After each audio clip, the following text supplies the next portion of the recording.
Ang two-time world title challenger na si Edito Ala Villamor ay may tuturing na Pinoy legendary coach ay sa wakas nagbigay na ng kanyang napakalagang payo sa former T-Division World Champion na si John Riel Casimero. Ang mapagpulutang aral na payo mula sa veteranong coach, alamin. Naoya Inoue, napaya sa Amerika, tinawag na duwag at napaka-kontrobersyal. Ang pag-iwas niya na palagan ang mandatory challenger at ang pinalagan pa ay ang 37 anyos na former world champion na si Terence John Dueñas. Shakur Stevenson, sa wakas may inamin sa kanyang nakaraan na laban. Ito po ang mga pinagbabatayan ng ating kwentuhan. Kaya tara, kwentuhan na!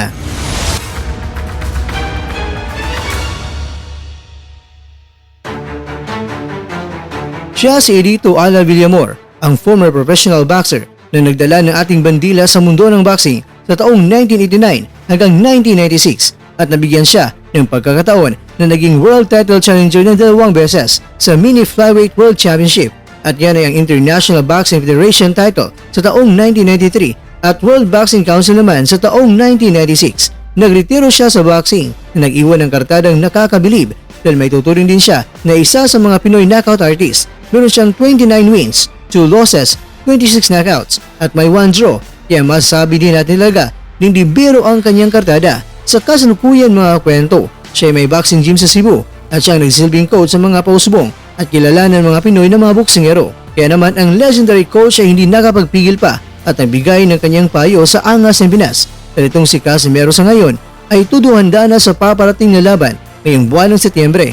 Pero sa pagkakataong ito ay hindi pa pinapangalanan kung sino nga ba ang makakalaban talaga niya ng Mexicano. Kaya naman kakwento, kunting paghintay na lang ang ating gagawin. Kaya naman, nagbigay na ng comment si Coach Villamor kay Casimero at sinabi niya na let's go champ, magsani ng maigi na tila ba, wala nang bukas. Kinakailangan mo na mag-hire ng sparring partner na kung saan ito ang napakalaga sa boxing. Ipagpapatuloy lang ang pangarap at ingat palagi. Well, ganito na lang ang naging mensahe ni Coach Ala kay Casimero dahil tama din naman na talagang kinakailangan ni Casimero na mag-hire ng sparring partners lalong-lalo na sa kanyang nakaraan na laban ay may 2 mga sparring partners na ang nakapunta sa planeta ni Alas at doon sa gym ni Casimero sila mismo nag-sparring.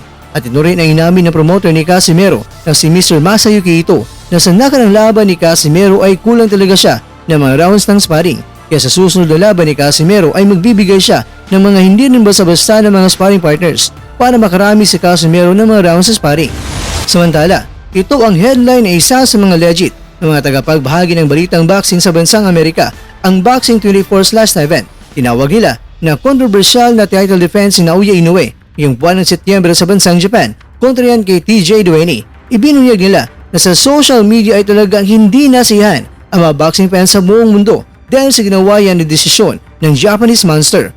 Maganda nga raw pakinggan na itong si Dueñas ay nanalo ng 3 mga sunod-sunod na laban sa Japan, pero ang mga nakakalaban naman niya ay hindi naman mga di-kalibring mga boksingero tulad ng mga boksingero na karap niya noon na nagbigay sa kanya ng talo. Ibinunyag ng Boxing 24/7 na ang gusto ng mga fans ay ang harapin ni Inoue ay ang former Unified World Champion na si Murodjon Akhmadalib na siya naman talaga ang mandatory ni Inoue sa WBA belt na hawak niya ngayon kaysa bibitawan nilang ito ni Inoue. Hindi papalagan niya itong si Akhmadalib para makaiwas lang.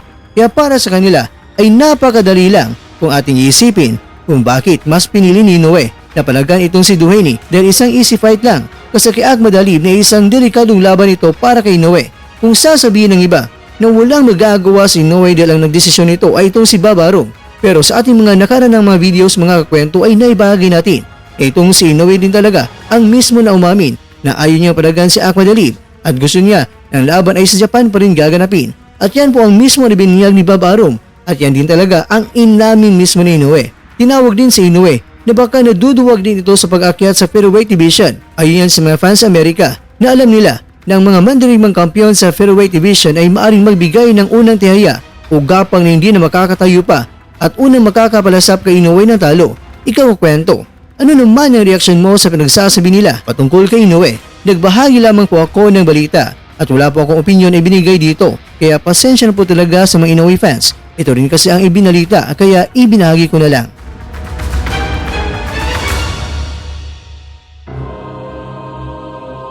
Mga kakwento, si Shakur Twitterson ni Stevenson ba ay sobrang boring sa tingin nyo sa kanyang nakaraan na laban?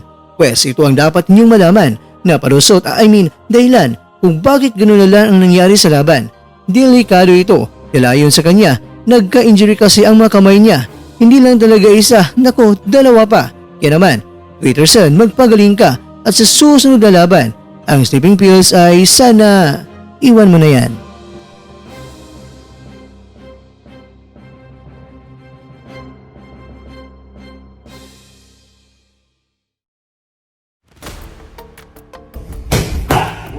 Dog, you hook then suck. Dog, no, dog, dog, you hook. Dog, dog, kicking, dog, dog,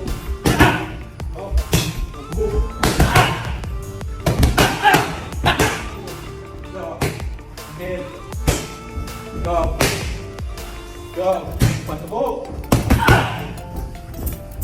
Back.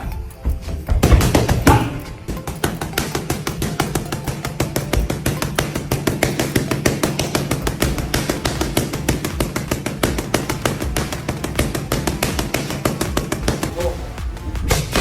Trap.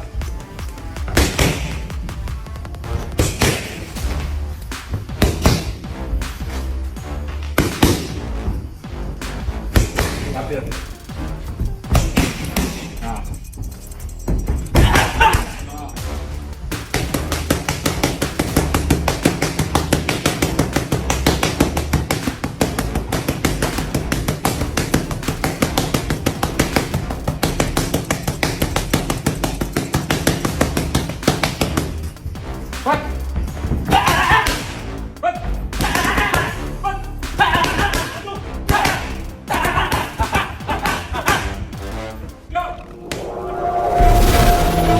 At dyan, nagtatapos ang ating kwento.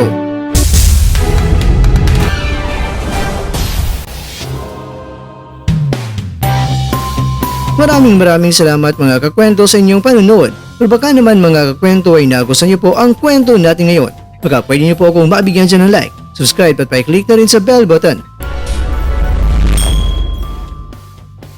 Pero bago tayo matapos mga kwento ay syempre, shoutout po muna tayo dyan sa ating mga kakwento. Kay kakwentong Kuya Big Boy, kay kakwentong Jack Advincula, kay kakwentong Mark Jan Conejos, at kakwentong nanonood ngayon, shoutout sa iyo dyan. Bueno, hanggang dito po muna ang ating kwentuhan at abangan nyo lang po ang ating susunod na video. At dito lang po yan sa isang channel na kung saan maaaring ito'y mga kwentong di pa na kwento sa inyo.